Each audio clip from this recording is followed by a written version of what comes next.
저는 신앙을 가진 어머니와 기독교를 혐오하는 아버지 밑에서 자랐습니다.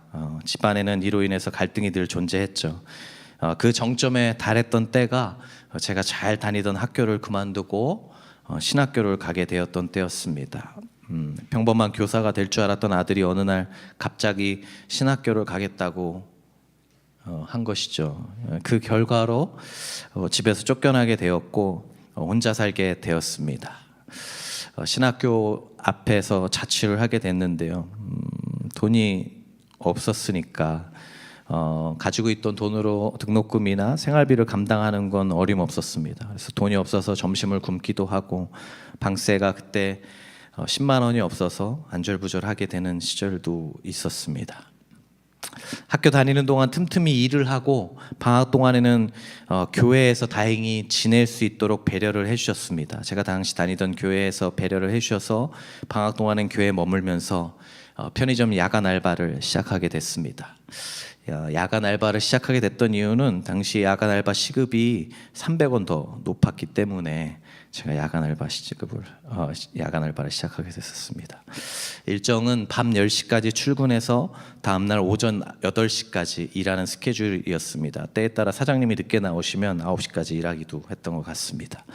일을 마치고 교회로 돌아가서 9시쯤에 혹은 좀 지나서 잠들었다가 일을 마치고 교회 가서 잠들었다가 저녁 한 5시, 6시쯤 일어납니다. 그러면 이제 저녁을 먹고 밥을 먹고 조금 있다가 다시 일하러 갈 시간 돼서 일하러 가는, 이게 그때 제가 신학교 다니던 첫 방학 때 맞았던 일상, 2달 반 정도의 일상이었습니다.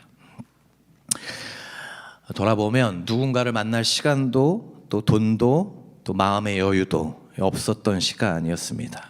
그때 제 주식은 편의점에서 일하면 이제 나오는 유통기한을 막 넘긴 김밥이 제 매일의 식사였고, 제가 좋아하는 바나나 우유가 너무 먹고 싶었는데 그때 제 시급이 2,800원이어서 바나나 600원짜리 바나나 우유를 도저히 사 먹을 수가 없었습니다.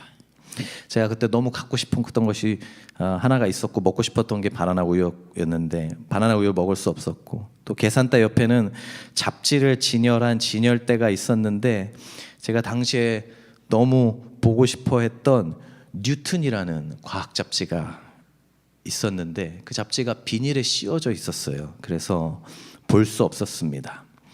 그때 너무 사고 싶었는데 제가 시급 2,800원이라고 했잖아요. 그때 그 잡지가 8,000원이었거든요. 도저히 그 잡지를 사서 보는 건 제게 너무 큰 사치로 느껴졌었습니다. 삶이 참 팍팍하고 고단하고 외롭게 느껴지던 시절이었던 것 같습니다. 한여름이 그렇게 추울 수도 있다는 걸 그때 알았던 것 같습니다. 그런데 그렇게 편의점에서 일하던 어느 날 이상한 일이 있었습니다. 한 달 좀 지났던 것 같은데 날이 막 밝기 시작한 새벽 시간에 60대 초반으로 보이는 어느 아주머니께서 편의점으로 들어오셨어요. 이것저것을 둘러보시더니만 바나나 우유 2개를 사시는 거예요. 속으로 저도 모르게 오더니 맛있겠다, 저도 이렇게 생각이 들더라고요. 바나나 우유를 계산을 하셨어요. 딱 그 2개만 사셨습니다. 그런데 그 아주머니가 그 바나나 우유 2개 중에 하나를 들더니 하나는 저한테 이렇게 내밀고는 그냥 가셨습니다. 아무 말도 없이. 저는 그날 그분을 처음 뵀거든요. 전에 왔던 분도 아니었습니다. 제가 일할 때는 한 번도 뵌 적이 없었던 분인데 처음 보는 사람에게, 처음 보는 알바생에게 바나나 우유를 이렇게 내밀고 가신 거예요. 너무 이상했습니다. 그 전까지는 한 번도 그런 일이 없었습니다. 그래서 너무 감사하고 신기할 일이다, 땡 잡았다 이렇게 생각하고 지나갔습니다. 그런데 며칠 후에 며칠의 시간이 지났을까? 그 다음 주였을까? 그 아주머니가 또 동일한 새벽 시간에, 마침 해가 뜬 지 얼마 안 됐은 그 새벽 시간에 또 오셨습니다. 근데 그 아주머니는 이번에도 바나나 우유를 사셨습니다. 그런데 이번엔 하나만 사시는 거예요. 그러더니 계산대 옆에 있던 진열대에 가서 진열대를 이렇게 둘러보시다가 제가 그렇게 읽고 싶어 하던 그 뉴턴 잡지를 드셨어요. 그리고 바나나 우유 하나와 그 뉴턴 잡지를 계산하셨어요. 그리고 저한 바나나 우유를 들고 그 잡지는 저한테 내밀면서 학생 이거 봐요 하고 밀어주고는 바나나 우유는 자기가 가져가고 떠나셨습니다.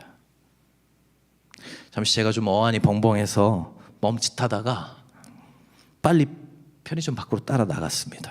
뭔지 몰라서, 이게 어떻게 된 일인지 몰라서 봤는데 좌우 그 대로변에 있었는데, 제가 신림동 왕성교회 근처에 있는 편의점에서 일했었는데 좌우를 봤는데 그 아주머니가 보이지 않더라고요. 그리고 그 이후로는 다시 제가 거기에서 한 달 반을 더 일했는데, 일하는 동안 그 아주머니는 편의점에 오신 적도 없고 만난 적도 없습니다. 그래서 저는 얼굴도 기억이 나지 않고 무슨 옷을 입으셨는지, 특이한 인상 차이가 무엇이었는지 하나도 기억나지 않습니다. 근데 저는 하나는 기억이 납니다. 그리고 이렇게 기억하고 있습니다. 저는 저의 어렵고 팍팍했던 시절에, 제 젊음의 시절에 하나님께서 천사를 보내주셔서 위로해 주셨구나. 저는 그렇게 생각합니다. 저한테 따지면 제가 할 말이 없어요. 뭐 날개가 그때 있었냐, 머리에 고리가 있었냐, 뭐 그때 뭐 무슨 말을 했냐, 외국어를 한 거 아니냐, 이렇게 본다면 저는 알 수 없습니다. 그러나 저는 그분을 하나님이 제게 보내주신 천사로 생각합니다. 그리고 놀랍게도 그 일이 있고도 제 시간들이 뭐 그냥 다 괜찮아졌다, 그러진 않았던 것 같습니다. 2년간 제가 집에 쫓겨나 있었고, 또 재정의 어려움들은 늘 힘들었고, 등록금을 낼 때마다 쉽지 않은 시간들을 겪었지만, 그런데 그때 제가 그 두 번에 겪었던 그 일은 그 시절에 그 어둠의 긴 터널을 통과할 수 있는 작지 않은 위로와 힘이 되었던 것은 분명하다고 제가 말씀드릴 수 있을 것 같습니다. 여러분, 우리가 인생을 살아가다 보면 겪는 아픔과 불행들이 있죠. 그리고 그런 것들은 삶에, 어떤 건 그냥 지나가기도 하지만 어떤 건 삶에 자국들을 남깁니다. 억울하고 아프고 괴로운 일들이 계속 찾아오게 되면 나도 모르는 사이에 그것들이 쌓이게 되고, 또 어떤 것들은 더 심해져서 그거 내 안에 독이 되기도 합니다. 내 안에 독이 되어서 누군가를 대할 때 뿜어져 나오게 되는 걸 보게 되기도 하죠. 요즘 현대 시대를 누가 그렇게 정의하더라고요. 화의 시대다. 현대 사회. 별것도 아닌 일에 화를 내고, 별것도 아닌 일에 칼부림이 일어나고, 별것도 아닌 일에 차를 찍고. 제가 어떤 그 쇼츠를 이렇게 보다가 문콕하는 영상을 봤는데, 문이 조금 이렇게 좁게 사람이 나오기 좀 쉽지 않은 이렇게 했는데, 누가 그거를 봤는데 문을, 그거 조금 어렵게 나왔다고 문을 계속 이렇게 한 10번을 막 세게 막 옆에 차를 치는 걸 제가 봤어요. 그 차는 또 그걸 다 거기 또 블랙박스를 달아놔갖고 다 찍었더라고요. 별것도 아닌데, 그냥 내리면 되는데. 저는 전에 다른 교회 사역할 때 제가 지나가다가 교회에서 나와서 차가 이렇게 막혀 있는데, 이렇게 지나가다가 차가 좁을 것 같아서 제가 옆에 있는 사이드 미러를 이렇게 좀 잡으면서 이렇게 살짝 밀고 이렇게 지나갔습니다. 아주 좁은 길이었기 때문에 차를 친 게 아니라 그냥 사이드 미러를 살짝 이렇게 하고 지나갔어요. 근데 한참 제가 가고 있는데 한 2km를 그 차가 쫓아온 거예요. 승질이 나왔고 그걸 쫓아왔다고 하는 거예요. 왜 내 차 만졌냐고. 제가 미안하다고, 제가 그게 그렇게 기분 나쁘신 일인지 잘 몰랐다고, 미안하다고 저렇게 보냈던 적이 있습니다. 참 이상하게도 요즘 시대에 보면 가슴 아프게도 이런 화가 축적되고 아프고 그 분노가 표출되는 걸 많이 보게 됩니다. 별거 아닌데, 뭐 주인과 어떤 손님 사이에, 혹은 관계와 관계 사이에 이런 일들이 보게 되고 독이 삐져나오게 되는 것들을 보게 돼서 마음이 아픕니다. 근데 참 이상하게도 이런 일들이 많은 세상이, 점점 더 많아진 세상이기도 하지만, 참 이상하게도 이런 세상 속에서도 어떤 사람들은 조금 다르게 살아가는 모습들을 여전히 저는 보게 됩니다. 자기가 살아오면서 상처도 많이 받았거든요. 또 어려운 환경도 지나왔고요. 그래서 많은 아픔이, 제가 볼 때는 저보다 더 어려운 일도 겪고 힘든 일도 겪은 그런 분인 것 같은데, 오히려 저보다 독이 더 없고 그게 밖으로 흘러나오지 않고 오히려 주변을 따뜻한 시선으로 바라볼 줄 알고 그 사람을 통해 사랑이 주변으로 흘러가는 모습을 볼 때가 있어요. 너무 놀랍고 너무 신비하고 그런 모습을 많이 봅니다. 저는 이제 목회자분들을 많이 만나게 되는데 목회자분들 가운데 그런 분들을 참 많이 봅니다. 교회가 성도가 10년을 목회하고 20년을 목회했는데 자기 가족밖에 없거나 한두 가정밖에 없는데도 목회를 꾸역꾸역 하면 얼마나 괴롭고 힘들겠어요. 신실하고 불의하게 살아온 것도 아니고 신실하게 주님 앞에 기도하며 이렇게 했음에도 불구하고 교회가 자기가 원하고 마음대로 되지 않아서 힘들어하는 모습들을 많이 봅니다. 그런데 너무 신기하게 그런 분들이 자기도 생활이 쉽지 않으실 텐데 당신께서도 그런 것도 어렵지 않을 텐데 누군가를 도와야 되거나 그 사랑을 베풀어야 되는 걸 보면 너무나 아무 거리낌 없이 그 사랑을 베풀고 섬기고 나누는 것들을 볼 때마다 제가 깜짝깜짝 놀랄 때가 많이 있습니다. 여러분도 아마 세상을 살다 보면 여러분 주위에도 그런 분들 한 번쯤 보신 적 있을 것 같아요. 야, 얘는 정말 이런 게 과거를 알면 알수록 이런 게 이상한데 이럴 수 없는 애가 어떻게 이렇게 하지? 라고 하는 사람들을 한 번씩은 본 적이 있는 것 같습니다. 여러분, 뭐가 그 차이를 만드는 걸까요? 그 차이가 뭘까요? 왜 어떤 사람은 그 독이 그대로 쌓여서 그 독을 뿜어내고 어떤 사람들은 그 안에 독이 분명히 쌓여있을 것 같은데도 그런 독이 뿜어내지 않게 되는 걸까요? 그것은 그 사람 안에 그러한 상처, 원망, 내 안에 독이 들어왔을 때 그 팍팍함과 그 독을 이겨낼 수 있는 항체가 있기 때문이라고 저는 생각해요. 내 안에 백신을 맞았기 때문에 그런 것이죠. 여러분, 우리가 코로나 백신을 맞는 이유와 마찬가지죠. 백신을 맞아서 항체를 갖게 되면, 독감 백신을 맞아서 항체를 갖게 되면 똑같은 바이러스가 그 사람 몸에 들어와도 힘을 쓰지 못하게 되잖아요. 우리가 이런 마음의 백신을 맞고 항체를 가지게 되면 외부의 바이러스가 공격해도 별탈 없이 지나가게 되는 것이죠. 그렇다면 여러분, 무엇이 우리 인생의 그런 백신이 되어주는 걸까요? 저는 우리의 삶에 그러한 백신의 역할을 해주는 것이 하나 있다면 그게 바로 은혜라고 생각합니다.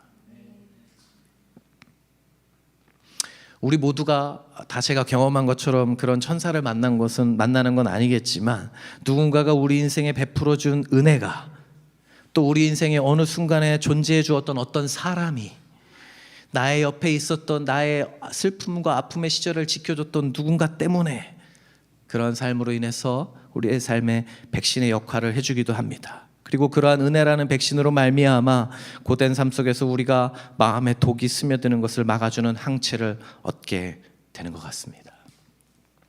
왜 이런 얘기를 하냐면 여러분, 오늘 본문을 보시면 본문에도 바로 그런 모습이 나타나고 있기 때문에 그런 것이죠.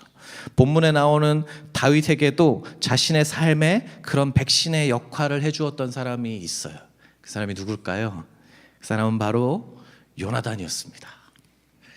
다윗과 요나단의 관계는 참으로 진한 우정의 관계였습니다. 사실 다윗과 요나단의 우정은 요나단 쪽의 의지가 더 컸습니다. 성경에 의하면 요나단은 자기 목숨을 아끼듯이 다윗을 아꼈다고 이야기하고 있습니다. 자신이 입던 옷과 무기도 벗어주었고 다윗이 생명의 위협을 느끼고 있을 때마다 가장 앞에서 그 위협을 감지해주고 보호해주고 도와주었던 사람이 바로 이 요나단이었습니다. 요나단은 다윗만 없었다면 가장 왕의 1순위가 되는 사람이 자신이었지만 그런 것에 아랑곳하지 않고 다윗을 사랑했습니다. 요나단이 아니었다면 다윗은 왕이 되기 이전에 이미 사울에게 살해당했을지도 모릅니다. 그 힘들었던 도망자의 시절도 요나단이 있었기 때문에 다윗은 견딜 수 있었습니다. 그리고 그 시절을 다 견디었기에 결국에 다윗이 사울의 뒤를 이어서 이스라엘 역사에서 가장 위대한 왕이 될 수 있었던 것이죠. 그리고 이제 왕이 된 다윗은 신하들에게 특이한 일을 하나 시켜요. 그게 바로 요나단의 후손을 찾는 일이었어요. 여러분, 1절 말씀을 다시 한번 같이 보시겠어요? 1절에서 다윗이 신하들에게 이렇게 묻습니다. 사울의 집안에 살아남은 사람이 있느냐? 요나단을 보아서라도 남아있는 자손이 있으면 잘 보살펴주고 싶구나. 자신과 그토록 진한 우정을 나누었던 요나단이 안타깝게 죽게 됩니다. 다윗이 왕이 되기 전에 죽었죠. 그렇죠. 다윗이 어떻게 하냐면 그 요나단에게 베풀고 싶었던 은혜를 베풀기 위해서 요나단에게 자식이 있는지 찾아보라고 하는 겁니다. 그리고 신하가 얘기합니다. 무비보셋이라는 요나단의 아들이 아직 살아있다는 사실을 알게 돼요. 그래서 다윗이 어떻게 하냐면 무비보셋을 불러옵니다. 다윗 왕 앞에 선 무비보셋에게 왕이 이렇게 이야기합니다. 7절에 보면 이렇게 나옵니다. 겁낼 것 없다. 내가 너의 아버지 요나단을 생각해서 내게 은총을 베풀어 주고 싶다. 너의 할아버지 사울 임금께서 가지고 계시던 토지를 너에게 모두 돌려주겠다. 그리고 너는 언제나 나의 식탁에서 함께 먹도록 하여라. 다윗이 무비보셋을 향해 호의를 베풉니다. 어떤 호의를 베풉니까? 먼저는 무비보셋이 다 잃어버렸던 재산을 모두 다 회복시켜 줍니다. 네가 너의 할아버지 시절부터 갖고 있던 왕의 재산 있지. 여러분, 왕의 재산이 얼마나 많겠어요. 그거 다 너 가져가. 내가 다 줄게. 회복시켜 줍니다. 그리고 나서 그것만 회복시켜 주는 것이 아닙니다. 명예와 안전을 보장해 줍니다. 너는 앞으로 나와 함께 식사를 할 거야. 여러분, 왕의 식탁에서 누가 먹습니까? 신하가 먹습니까? 아닙니다. 왕의 가족들만 같이 먹습니다. 너는 이제 나의 가족처럼 내가 대우할 거야. 그리고 이 말은 내가 너에게 안전을 보장해 준다는 뜻이야. 너는 내가 내 자녀처럼 똑같이 대우할 거야. 이렇게 회복시켜 준 것이죠. 여러분, 사실 이 장면은 우리의 일반적인 상식과는 잘 맞지 않습니다. 일반적으로 새로 왕이 즉위하면 하는 일이 뭔가요? 가장 먼저 하는 일이 뭐죠? 사극 나오잖아요. 정적을 제거하는 일이죠. 자기의 라이벌, 나에게 반기를 들 것 같은 사람들을 싹 제거하는 게 너무 당연한 일이잖아요. 그렇죠? 그래서 내 라이벌이 누굴까 제거하죠. 다윗의 인생에 있어서 가장 큰 정적은 누굽니까? 사울 왕이잖아요. 그래서 그 사울 왕의 후손인 무비보셋이야말로 가장 큰 정적입니다. 살려둘 뿐 아니라 재산과 명예를 회복시켜 주는 것은 말이 안 되는 것이죠.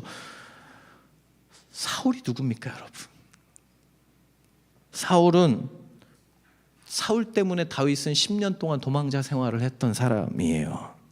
그 도망자 시절에 다윗이 뭘 했습니까? 살아남기 위해서 거짓말도 하고 망명도 하고 심지어는 미친 사람 행세도 했습니다. 성문 문짝에 갑자기 막 가서 막 낙서를 해요. 미친 척 하려고. 그리고 막 수염에다 침을 질질 흘려요. 그래야 얘는 미친 애구나, 건들면 안 되겠구나, 이렇게 생각하려고.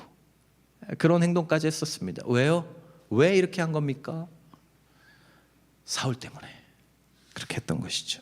인생의 가장 어두운 시절을 갖게 만들었던 사람이 바로 사울입니다. 그리고 그 사울의 손자가 바로 무비보셋인 것이죠. 다윗이 무비보셋을 어찌한다 하더라도 사람들은 아무도 이상하게 생각하지 않을 거예요. 아니, 다윗한테 한 걸 생각해봐. 그 집안이. 여러분, 너무 당연하지 않습니까? 그런데 놀라운 것은 다윗은 그렇게 하지 않았다는 거예요. 오히려 정반대의 액션을 취합니다. 여러분, 어떻게 이럴 수가 있습니까? 어떻게 내 정족의 후손에게 재산을 회복시켜주고 같이 밥을 먹을 수 있습니까? 저는 이게 더 이해가 안 돼요. 재산이야 줄 수 있는데 어떻게 매일 나와 함께 밥을 먹고 얘기를 하자, 나와 관계를 맺자 얘기할 수 있죠. 그냥 멀리 살아, 보이지 않는 것에서 그냥 안전하게 살아 정도는 할 수 있을 것 같은데 어떻게 이렇게 할 수 있을까요?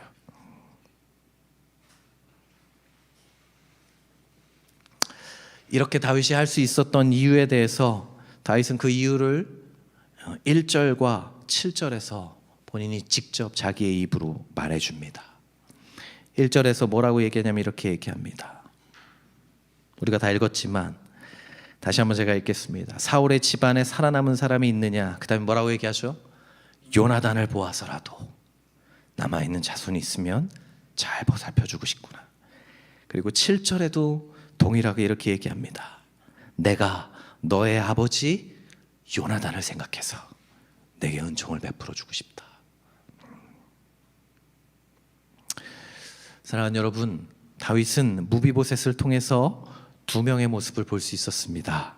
하나는 나를 죽이려고 했던 사람, 나의 충성을 죽음으로 갚으려고 했던 사울의 모습이죠. 아마 무비보셋을 볼 때마다 그 할아버지 사울의 모습이 떠올랐을 겁니다. 그런데 다윗은 무비보셋에게서 이러한 사울의 모습만을 보는 것이 아니라 그 안에 또 다른 모습, 바로 아버지인 요나단의 모습도 보기 시작했던 거예요. 나를 정말 사랑했던 친구의 아들, 나를 정말 끔찍히 아껴주고 자기 목숨을 걸면서 나를 아껴 주었던 나의 은인의 자식. 다윗은 무비보셋을 그렇게 바라보고 있었던 거예요. 둘 중에 무엇을 볼까라고 했을 때 다윗은 은혜로 보았기에 무비보셋에게서 요나단의 모습을 보기로 결정했던 것이죠. 그래서 그 은혜로 보았기에 다윗은 무비보셋에게 자신이 받은 은혜를 흘려보낼 수 있게 되었던 겁니다. 사랑하는 여러분, 은혜를 어떻게 흘려보낼 수 있게 될까요? 내가 좋은 사람을 만나면 은혜를 흘려보내게 될까요? 네, 그런 경우가 있죠. 은혜가 저절로 나오게 되는 사람들도 분명히 있지만 대부분의 우리가 만나게 되는 사람들 중에 100%의 악인과 100%의 선만 있는 선인은 없습니다. 여러분 그런 사람 본 적 있으세요? 그런 분이 있다면 여러분 예수님을 만난 거거나 아직 사람을 잘 모른다는 뜻이겠죠. 우리가 사람을 만나고 관계를 맺어가다 보면 그 안에는 내가 도움이 되고 나를 감동하게 하고 나를 좋게 하고 나에게 은혜를 흘려보내는 모습도 있지만 또 나를 괴롭게 하고 나를 상처 주게 하고 나를 힘들게 하고 나를 맞지 않는 모습들도 분명히 가지고 있죠. 그걸 가장 가까운 데서 어디서 볼 수 있나요? 우리 가족 아닙니까 여러분? 가족. 어떤 때는 그렇게 내 마음을 위해해줘요. 지금도 여러분 부부로 오신 분도 있고 모녀로 오신 분들도 있고 부녀로 오신 분들도 있고 다양한데 어떤 때는 그렇게 나하고 친밀한 사람이 없어요. 내 마음을 다 알아봐 주는 것 같고 다 챙겨주고 같고 날 잘 위로해지만 또 어떨 때는 세상에 이렇게 내 속을 뒤집어 놓는 인간이 없죠. 그럴 때가 또 있잖아요. 괴롭고 힘들고. 제 아내가 몇 년 전에 SNS에 있는 어떤 글을 저 보라고 태그를 했어요. 무슨 내용이었냐면 어떤 부부의 대화였어요. 한쪽이 이렇게 얘기했어요. 자기는 로또 같다. 그래서 상대편이 이렇게 얘기했죠. 왜? 날 만난 게 행운이어서 로또 당첨 같아서? 그랬더니 그 사람이 이렇게 얘기했어요. 아니 더럽게 안 맞아서. 이렇게 얘기했던 거죠. 그걸 제 아내가 저한테 태그를 해서 저한테 보냈어요. 그래서 제가 댓글을 달았죠. 맞기만 하면 대박 난다. 이렇게 하면서. 여러분 때로는 가장 가깝다는 부부관계 안에 가족관계 안에서도 그런 사울의 모습과 요나단의 모습을 동시에 발견하게 돼요. 근데 그때 그 두 모습이 보일 때 중요한 것은 우리가 그 사람의 어떤 모습을 볼지 선택할 수 있다는 것입니다. 내가 사랑하는 사람 안에도 사울의 모습이 있고 요나단의 모습이 있죠. 저 사람의 모습 속에 분명히 나를 괴롭고 힘들게 하는 사울의 모습이 있지만 동시에는 어떤 때 나를 사랑하고 생각하고 위로해주고 걱정해주는 요나단의 모습이 있는 겁니다. 그때 우리는 다윗처럼 사울의 모습이 아닌 요나단의 모습을 그 사람에게서 보기로 결정할 수 있는 것이죠.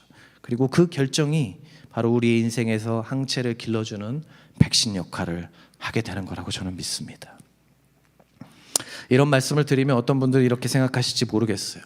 제 안에는 그런 은혜가 채워진 적이 없습니다. 저는 그런 은혜의 백신을 받아본 적이 없어요. 제게는 요나단 같은 사람이 없었습니다.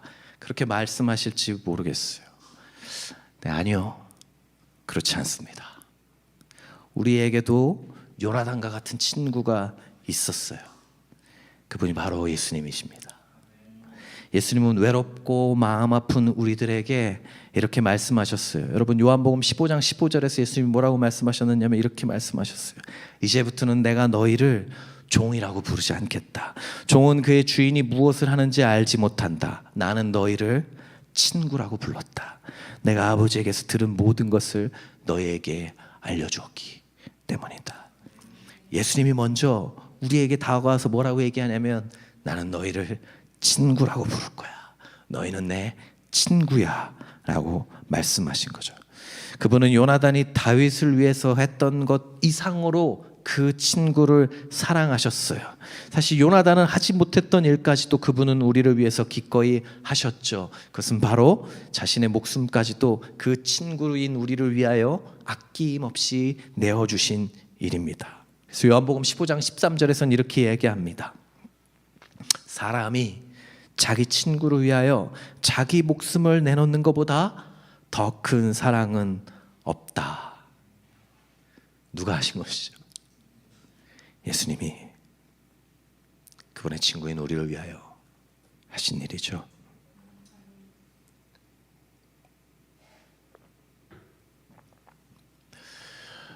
우리가 이 은혜를 알고 있다면, 우리가 이 십자가의 사랑을 알고 있다면, 그리고 그것이 정말 내 삶에 살아 움직이고 있다면 우리는 모두 이미 전혀 부족함 없는, 우리 삶을 채우고 흘러넘치도록 충분한 은혜를 받은 사람들이라고 저는 믿습니다. 우리가 잘 모를 수는 있지만 예수 그리스도를 우리의 구원자여 주님이라고 고백하는 사람들 가운데 누군가에게 흘려보낼 수 있는 은혜가 부족하다고 말할 수 있는 사람은 아무도 없다고 저는 믿습니다. 우린 그럴 때마다 십자가로 돌아가야 되는 것이죠. 예전에 제가 언론에 보다가 되게 큰 감동을 받고 화제가 되어서 제가 한동안 계속 찾아봤던 분이 있어요. 그분이 어떤 분이냐면 그 양심치과를 운영하는, 서울 그린치과를 운영하는 최강용이라는 그 의사분이십니다. 여러분 들어보신 적 있으신지 모르겠어요. 여러 프로에 나오고 막 양심치과로 많이 이렇게 했었는데요. 이분은 이 치과에서 보철 치료를 하지 않습니다. 임플란트, 아말감, 크라운 이런 거 하지 않고요. 그냥 진료가 제대로 됐는지 이런 진료만, 간단한 진료만 합니다. 우리가 일반적으로 내면 4,500원, 5,000원 내는 그 진료만 하세요. 그 병원이 제대로 운영이 되겠어요? 돈이 많이 벌리겠어요? 제대로 안 벌리죠. 그래서 혼자 운영하십니다. 간호사도 없어요. 운영이 안 되기 때문에 간호사도 없이 그냥 혼자 9시부터 3시까지 운영을 합니다. 언제 망할지 모르는 병원이에요. 자기도 할 수 있는 데까지 하려고 한다고 얘기해요. 근데 왜, 인터뷰를 하다가 기자가 물어봤어요. 왜 이런 병원을 하세요? 원래 치과 의사 돈 많이 벌 수 있잖아요. 왜 이런 병원을 하세요?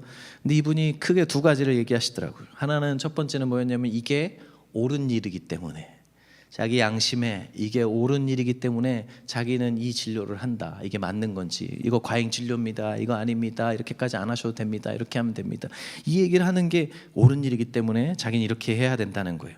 또 하나 얘기하는데 그게 너무 감동이었는데요. 그게 뭐였냐면 자기는 받은 게 많은 사람이기 때문에 자기도 최선을 다해서 그 고마움을 갚아야 된다는 거예요.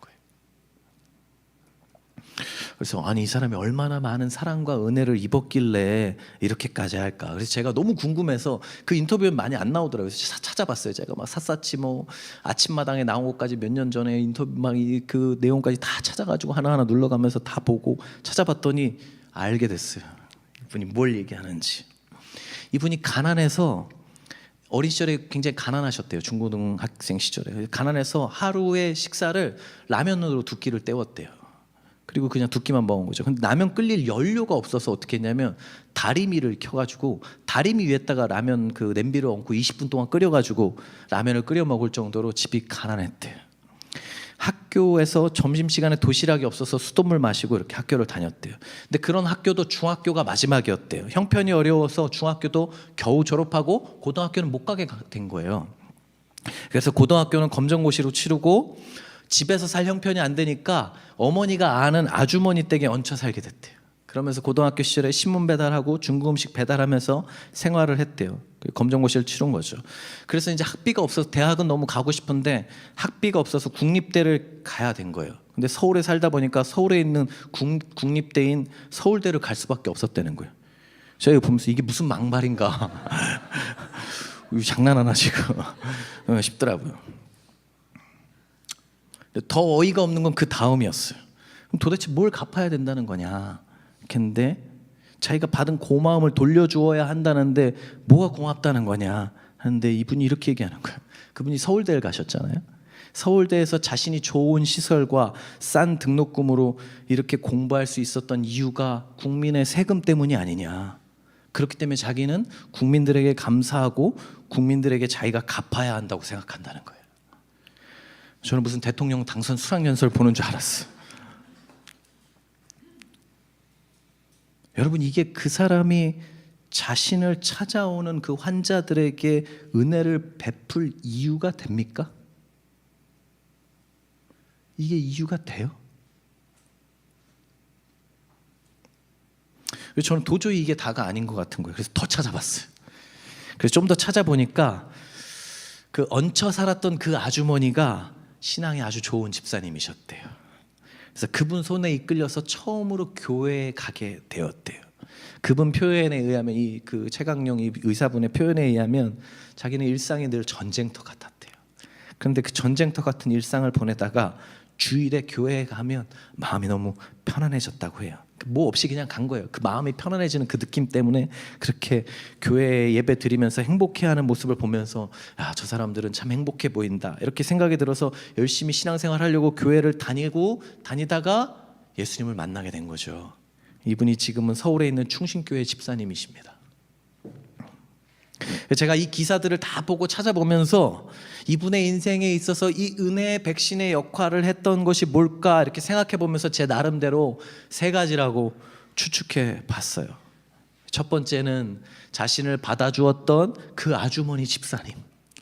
내 자식도 아닌데 내 친구의 자식이라는 이유만으로 얹혀서 같이 살게 해줬던 그 집사님의 사랑, 보살핌. 또 두 번째로 교회에서 만나게 된 교회의 그 따뜻함, 예수 그리스도. 그리고 마지막 세 번째로 국민들의 세금. 이렇게 세 가지가 아니었을까 였어요.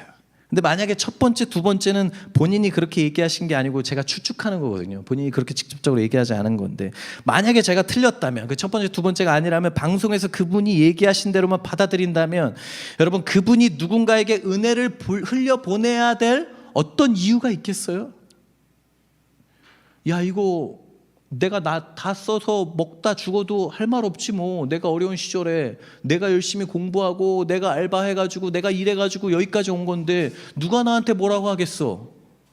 내가 부모한테 물려받은 재산이 있어, 뭐가 있어, 이거 내가 다 자수성가해서 열심히 한 건데 누가 감히 뭐라고 해 라고 해도 누가 뭐라 하겠어요. 누가 뭐라 할 수 있겠어요? 그래도 되잖아요. 여러분, 이 의사분이 세상을 살아오면서 요나단의 모습을 발견하기 쉬웠겠어요? 세상 속에서? 아니면 사울의 모습을 발견하기가 더 쉬웠을까요? 저는 사울의 모습을 발견하기가 더 쉬웠을 거라고 생각하거든요. 그런데도 불구하고 이 의사분은 요나단의 모습을 보기로 결정했던 거예요. 나는 여기에 나 혼자 오지 않았다. 여기까지 많은 보이지 않게 보이게 도와줬던 많은 사람들의 은혜의 손길이 있었기에 내가 여기까지 오게 되었다. 저는 이것이 이분의 삶에서 은혜의 백신이 보였던 이유라고 생각합니다. 사랑하는 여러분, 우리가 우리 옆에 있는 우리의 무비보셋에게서 사울의 모습이 아닌 요나단의 모습을 보기 시작했을 때, 내 옆에 있는 내 사랑하는 사람들, 내 주변에 있는 사람들, 우리 교회 지체들에게서 사울의 모습이 보일 때가 있죠. 그러나 그것을 보지 않기로 결정하고 요나단의 모습을 보게 되었으면 좋겠어요. 그리고 그렇게 보게 되기로 결정할 때 어떤 일이 일어날까요? 그렇게 내 안에서 그 은혜를, 내가 받은 은혜를 흘려보내기 시작하면 어떤 일이 일어날까요? 놀라운 일이 일어나는데요, 그 은혜가 선순환되는 역사가 일어납니다. 다윗이요, 무비보셋에게 그렇게 은혜를 흘려보내기로 결정했습니다. 요나단을 보기로 결정한 것이죠. 근데 그리고 그렇게 좀 시간이 흘렀어요. 그리고 나서 큰 사건이 터집니다. 무슨 사건이었냐면, 다윗의 아들 중에 하나인 압살롬이 아버지의 왕권을 노리고 반란을 일으킨 거예요. 죽이겠다고, 자기 아버지를 죽이겠다고 쫓아온 거죠. 그래서 다윗과 다윗을 따르는 부하들이 급하게 도망을 가게 됩니다. 그런데 얼마를 가다 보니까 무비보셋을, 아까 우리 본문에 읽었잖아요. 무비보셋을 섬기라고 신하 중에 시바라는 신하를 붙여줬었거든요. 근데 그 시바가 먹을 것과 나귀를 가지고 와서 다윗을 맞이하는 거예요. 그래서 다윗이 물어봅니다. 아니, 너 무비보셋 섬기라고 내가 붙여놨는데 무비보셋은 어디 가고 시바 너만, 욕이 아닙니다, 이름이에요, 이름. 시바 너만 되게, 아무튼 너만 왜 왔니? 이렇게 막 물어봐요. 그랬더니 그 신하가 하는 말이, 무비보셋은 지금 예루살렘에 있습니다. 그러면서 하는 말이, 이제 내가 우리 할아버지 나라를 되찾게 됐다. 내가 이제 이 나라를 돌려받게 됐다. 이렇게 얘기하면서 좋아하고 있습니다. 이렇게 얘기하는 거예요. 다윗의 입장에서 얼마나 열받습니까? 배은망덕하죠. 너무 어이가 없지 않습니까? 그 말을 듣고 다윗이 너무 열이 받아서 이 시바한테 이 신하한테 뭐라고 얘기하냐면, 너 무비보셋이 가지고 내가 무비보셋한테 줬던 재산 있지? 그거 다 네가 가져. 오늘부터 다 네 재산이야. 이렇게 줘버려요. 다윗이 너무 열받은 거예요. 어떻게 은혜를 이렇게 원수로 갚어? 줘버립니다. 그리고 시간이 좀 더 흐른 다음에요, 다행히 압살롬의 반란이 잘 진압이 됐어요. 다윗의 군대가 승리하게 됩니다. 그리고 다윗이 다시 왕궁으로 복귀하게 됐습니다. 근데 바로 그때 무비보셋이 다윗 앞에 나타나요. 아니, 그때 도망갈 때는 안 나타났던 놈이 다시 나타난 거예요. 다윗 왕이 너무 열받잖아요. 열이 받아서 물어봅니다. 야, 너 내가 도망갈 때는 안 나타나더니 왜 이제 나타났냐? 이렇게 물으니까 무비보셋이 하는 얘기가 이거예요. 제가 왕이 도망간다고 하실 때 같이 떠나려고 나귀를 준비하라고 시바한테 시켰습니다. 그런데 이 시바가 자기를 속이고 저를 속이고 자기만 다윗 왕한테 가가지고 그런 거짓말을 한 겁니다. 이렇게 얘기하는 거예요. 여러분이 다윗 왕이라고 한번 생각해 보세요. 갈 때는 시바가 와서 그런 얘기를 했고, 돌아올 때는 무비보셋이 와서 반대되는 얘기를 했어요. 여러분, 누구 말을 믿으시겠어요? 누구 말이 맞을까요? 거짓말 탐지기를 갖고 와야죠. 손 끼고 저는 거짓말하지 않았습니다. 아따가 이거 해야 되잖아요.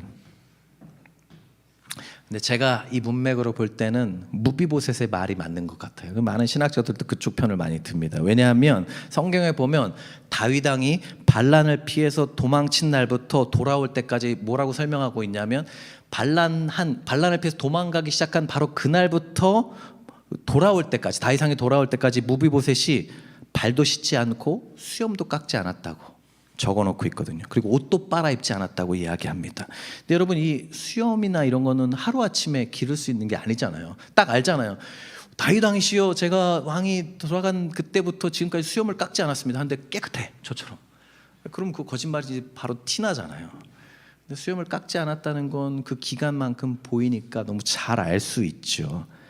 그래서 그 시간이 진실을 말해주고 있기 때문에, 그리고 그걸 여기 그 사무엘서의 저자가 적어놓고 있기 때문에 너무 그 진실을 말해주고 있는 것이죠. 근데 그걸 보였음에도 불구하고 다윗이 그게 보였는지 아니면 감정적으로 너무 열받았었는지 어정쩡한 판결을 내립니다. 다윗이 뭐라고 하냐면, 야, 그 재산 그냥 니네 둘이 반반씩 나눠 가져, 이렇게 얘기한 거예요. 그러니까 어느 쪽 편도 들지 않은 거예요.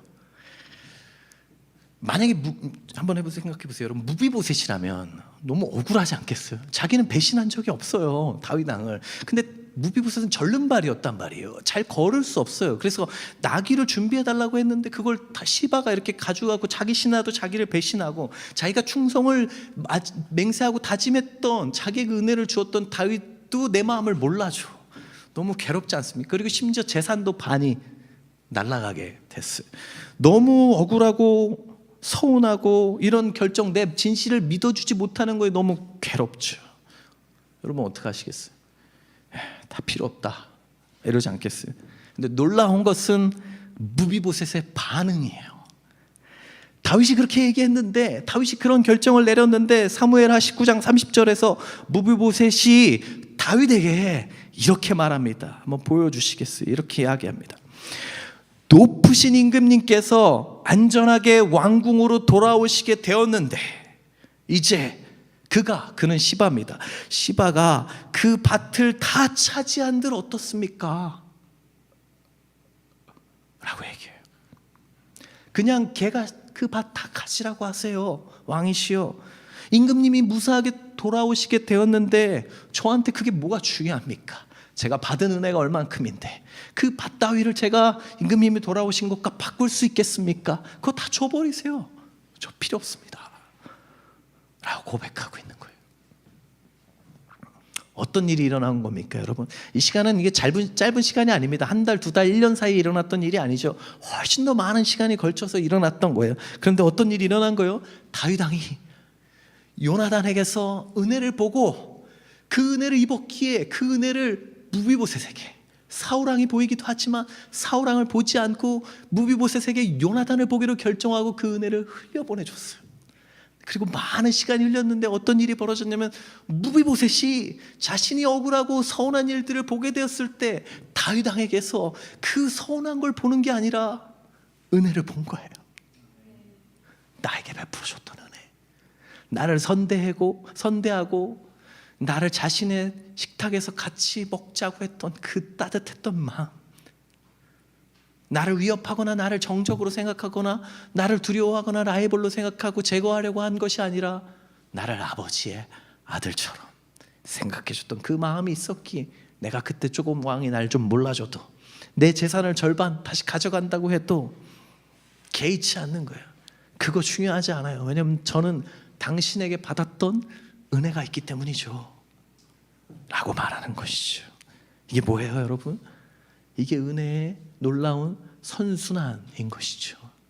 한 사람이 누군가에게 은혜를 베풀었을 때 그 사람이 받은 은혜를 또 다른 누군가에게 흘려보내는 역사가 일어나고 있는 것이죠. 여러분, 이 선택이 다윗이 했던 이 선택, 은혜의 선택이 다윗의 삶의 백신이 되어서 다윗을 살렸을 뿐만 아니라 무비보셋에 흘려 들어가서 무비보셋을 살리고 또 그 은혜가 돌고 돌아 다윗에게 다시 돌아오게 된 것이죠. 여러분, 우리가 은혜의 선택을 하게 될 때 내 옆에 누군가에게 사울의 모습이 보이고 요나단의 모습이 보일 때 거기서 사울의 모습을 보기로 결정하는 것이 아니라 요나단의 모습을 보고 은혜를 베풀고 은혜를 취하고 그것을 내 안에 가졌을 때 내 안에 독이 마침내 해독되기 시작해요. 그리고 그것으로 그치지 않고 내 안에서 흘러간 은혜가 또 다른 누군가를 적시게 되어서 그 은혜가 내 주변을 적시고 돌고 돌아 나에게도 돌아오게 되는 것이죠.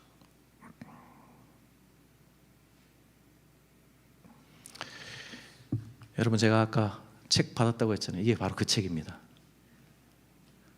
2005년 7월 20년 지난 책이네요. 깨끗하죠. 제가 함부로 낙서할 수 없는, 제가 너무 잊지 못하는 책이기 때문에 지금도 가져가요. 그때 당시에 편의점에 알바할 때요, 사실 좋은 기억만 있었던 건 아니었어요. 제가 별별 일이 다 있었는데 어떤 날은 정산하는데 돈이 빈 거예요. 근데 제 알바비보다 더 많이 비어가지고 제가 하루 일당을 하나도 못 받았던 적이 있어요. 너무 억울하고 분하고 아파갖고 차를 못 타고 가겠더라고요. 버스를 못 타고 신림동에서 흑석동까지 걸어갔던 적이 있습니다. 편의점에서 싸우는 사람 때문에 경찰서에 끌려갈 뻔한 적도 있고 대놓고 와서 사기치는 사람도 있었고 저한테 협박하는 사람도 있었어요. 그런데요, 저도 돌아보면 아프고 힘들고 차가웠고 어려웠던 시절들이 거기 많이 있었는데요, 전 그 일들은 다 거기 두고 왔어요. 그 편의점에 다 두고 왔어요. 전 대신에 이걸 가지고 왔어요. 그리고 지금 꼭 가지고 다녀요.